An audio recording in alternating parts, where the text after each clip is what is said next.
تو ابعاد حالا ما کارگاهی می‌خوایم کار کنیم. تو ابعاد اصلی ما دیگه باید یه نظر کار کنیم دیگه. پا جدا، دست جدا، سر و تن هم جدا. این تو ابعاد بزرگه.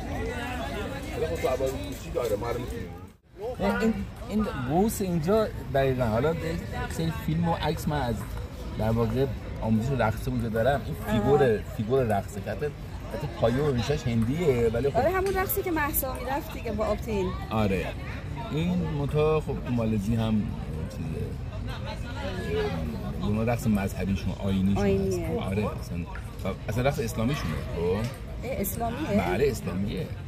زین و آیین رقص دارن رو اسلامی؟ بله رقص اصلا جزء یکی از آیین اسلامیشونه رقص دارن.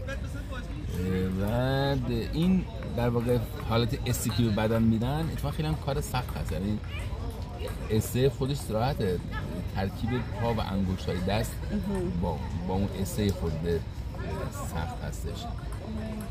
ما حالا گفتم امتحانی بکشم نه خوب شده اتفاقا اوکیه این استه رو ما داشته باشیم. بعد البته میگم که حالا ما میتونیم اون ترکیب‌های ایرانی خودمون رو هم مثلا وارد کنیم. مثلا میگم تو قبلی ترکیب ایرانیه.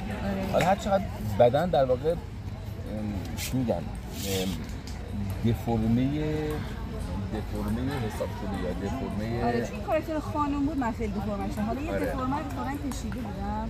مثلا دفرمه با دلیل وجود داشته باشه خب از نظر زیبایی و زیبایی شناسی تو تصویر خب اتفاق بهتره براشون میفته دیگه. این کاراکتر خاص میشه.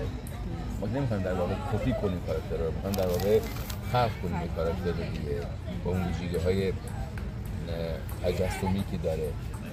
حالا یکی از ویژگی‌های تجسمی همینه که مثلا ما بتونیم از قابلیت انداموارگی و تکنیک‌های رو اندام کاراکتر میدیم که یک جلوه بصری خاص دست بیاره. نکته چیه استاد؟ این نکته از ما خودمون تو خیمه شب‌بازی داریم. این چیه؟ اینکه آقا گروه خیمه شب‌باز برای خودش 3 تا عروسک داره. داستان‌های مختلف رو توی با این عروسک اپلای میکنه، به کار میگیره. ما هم باید بتونیم به یک در واقع مجموعه از عروسک‌ها دست پیدا کنیم. در مالزی هم همین شکلیه دیگه، درسته؟ همین شکلیه. اصلا اونها یه 3 تا عروسک دارن. 3 تا عروسکشون 100 تا عروسکه.